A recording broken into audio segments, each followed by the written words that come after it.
Economists have long predicted that Trump's tariff and trade policies would cause an economic disaster.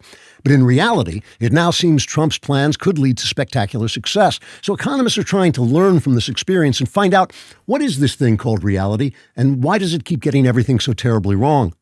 To find the answers, the DailyWire used the latest technology to actually shrink our crack team of investigative reporters until they were so small they could fit inside the worldview of an academic. We then injected them one by one into the minds of America's top economists, except for reporter Spencer Lindquist, who seems to have dripped out somewhere. So watch your step as you're walking around, and if you hear a crunching noise, call a very small ambulance. Our first interview was with Princeton economist Dr. Herkimer Fudd, who was awarded the 2017 Nobel Prize in Economics for the most creative use of the word unexpectedly in explaining why all his financial predictions turned out to be wrong.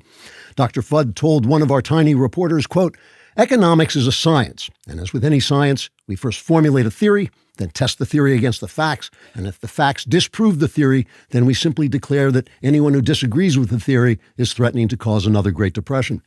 In fact, in a little while, it'll be the centennial of the Great Depression, and economics departments across the nation will be celebrating 100 years of not having to change our minds about anything, unquote.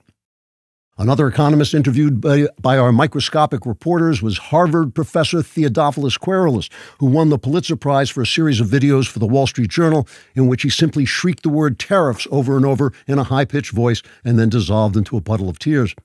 Dr. Querulus explained, quote, "Tariffs are an absolute disaster.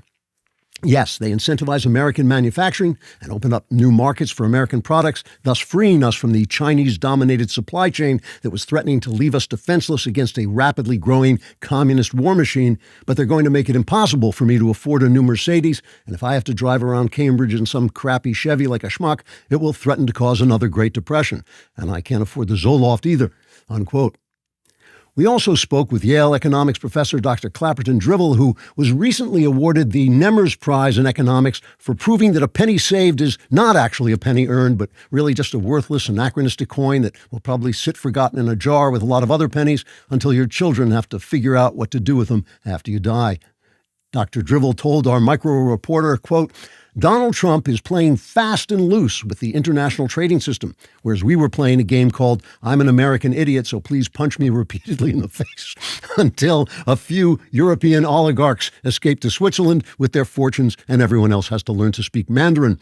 Trump's reckless approach could cause the entire world financial system to come crashing suddenly down around our ears instead of slowly draining the nation of its life's blood, which would at least give me time to cash out my portfolio and retire to Thailand, where you can marry a 15-year-old and live like a king for 60 grand a year, unquote.